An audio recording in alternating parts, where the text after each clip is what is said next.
नमस्कार दोस्तों, स्वागत है आपका हमारे चैनल दी हेल्दी वे में। डॉक्टर विवेक हाजिर आप लोग के साथ फिर एक नई हेल्थ वीडियो में। दोस्तों आज इस वीडियो में मैं आपसे बात करने जा रहा हूँ इंजेक्शन एड्रेनलिन के बारे में।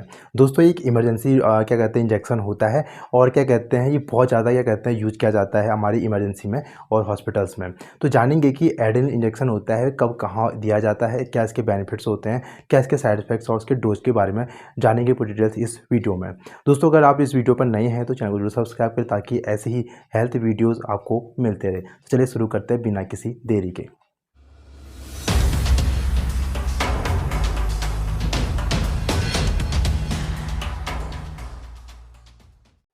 दोस्तों आपको सुनकर बड़ा ताज्जुब होगा कि जो इंजेक्शन एड्रेनलिन होता है वो हमारी बॉडी में पहले से मौजूद होता है।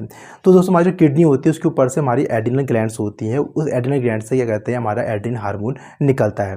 तो साइंटिस्ट ने देखा कि क्या कहते हैं जो एड्रेनलिन होता है हार्मोन होता है उसका जो हमारा काम बॉडी में हो रहा था, तो उन्होंने इसे एक्सट्रैक्ट करके निकाला और उसको क्या कहते हैं बहुत सारे कामों में इमरजेंसी में इसका यूज़ किया। दोस्तों जो एड्रेनलिन हार्मोन होता है इसे लाइफ सेविंग हार्मोन करते हैं, क्योंकि बहुत सारी ऐसी कंडीशन इमरजेंसी कंडीशन होती है वहाँ पर क्या कहते हैं जहाँ पर इंसान मर सकता है, तो वहाँ पर क्या कहते हैं हमारे काम आता है। अब दोस्तों जानते हैं कि जो इंजेक्शन एड्रेनलिन होता है जिसे हम एडीआर ही बोलते हैं, कहाँ कहाँ यूज़ किया जाता है। मान लो दोस्तों कभी क्या होता है हमारे क्या कहते हैं किसी को कार्डियक अरेस्ट आ जाता है, तो वहाँ पर क्या होता है आप ये जो क्या कहते हैं हार्ट बीट होती है वो रुक जाती है, आपका हार्ट काम करना बंद कर देता है। तो वहाँ पर क्या होता है दोस्तों अगर किसी को हम इंजेक्शन एड्रेनलिन देते हैं तो उससे क्या कहते हैं जो हार्ट बीट होती है वो फिर से क्या कहते हैं एक्टिवेट हो जाती है और हार्ट क्या कहते हैं फिर से काम करने लगता है। इसलिए कार्डियक अरेस्ट की सिचुएशन में क्या कहते हैं इंजेक्शन एड्रेनलिन क्या होता है वो आईवी यानी जो इंट्रावेनस फॉर्म में दिया जाता है। दूसरा जो उसका यूज़ किया जाता है दोस्तों एनाफिलैक्टिक शॉक में किया जाता है। आपने देखा होगा कि कभी कभी क्या होता है किसी को ततैया बर्रा या फिर कुछ कीड़ा काट लेता है तो वहाँ पर क्या होता है एनाफिलैक्टिक शॉक लग जाता है। तो उसमें क्या होता है हमारे जो शरीर की जो खून की नलियाँ होती है बहुत चौड़ी हो जाती हैं, जिसकी वजह से जो हमारा खून होता है जो लिमिटेड खून होता है वो क्या कहता है शरीर के सभी ऑर्गन्स में जा नहीं पाता है, जिसकी वजह से क्या होता है वहाँ पर शॉक की सिचुएशन हो जाती है, आपके ऑर्गन होते हैं वहाँ पर डाई होने लगते हैं। तो वहाँ पर क्या होता है कि जब आपको क्या कहते हैं इंजेक्शन एड्रेनलिन दिया जाता है तो आपके जो क्या कहते हैं जो वैसोडायलेशन हुआ होता है, जो खून की नलियाँ चौड़ी होती हैं वो पतली यानी वैसे कॉन्स्ट्रिक्शन फॉर्म में आ जाती हैं, जिसकी वजह से क्या कहते हैं हमारा जो क्या कहते हैं ब्लड होता है वो सही जगह सभी ऑर्गन्स पे पहुंच जाता है। तो एनाफिलैक्टिक शॉक में क्या कहते हैं उससे बचने के लिए आपको क्या कहते हैं एड्रेनलिन दिया जाता है।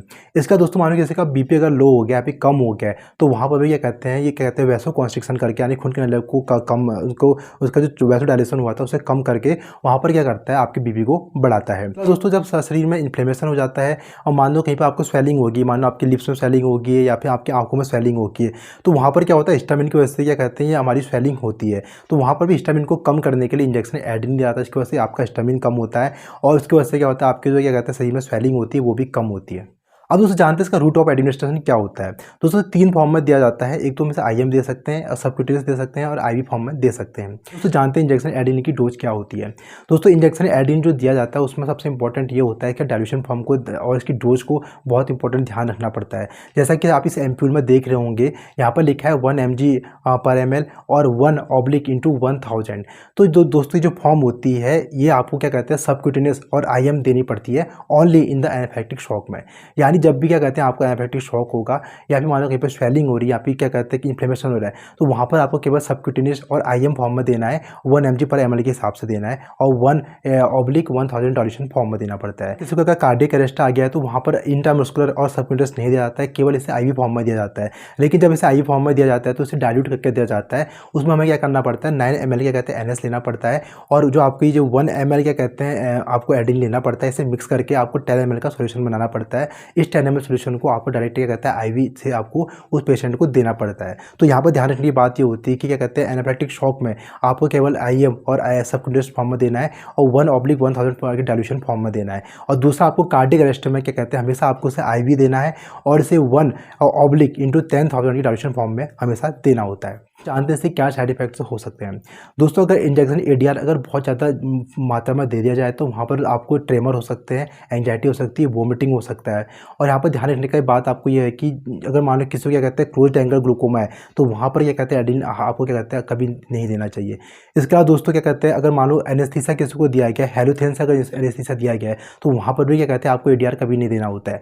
इसके बाद दोस्तों क्या कहते हैं किसी को किडनी लीवर के पेशेंट है और मान लो प्रेग्नेंट लेडीज़ और ब्रेस्ट फीडिंग महिलाएं हैं तो वहाँ पर भी इसे बहुत ध्यान से देना पड़ता है। तो दोस्तों छोटे से वीडियो आपने जाना इंजेक्शन एड्रेनलिन के बारे में, उम्मीद करता हूँ वीडियो आपके लिए काफ़ी हेल्पफुल रही होगी। वीडियो अच्छी लगे इस वीडियो को लाइक शेयर जरूर करें। मिलते हैं अगली ऐसी नेक्स्ट हेल्थ। तब तक के लिए नमस्कार।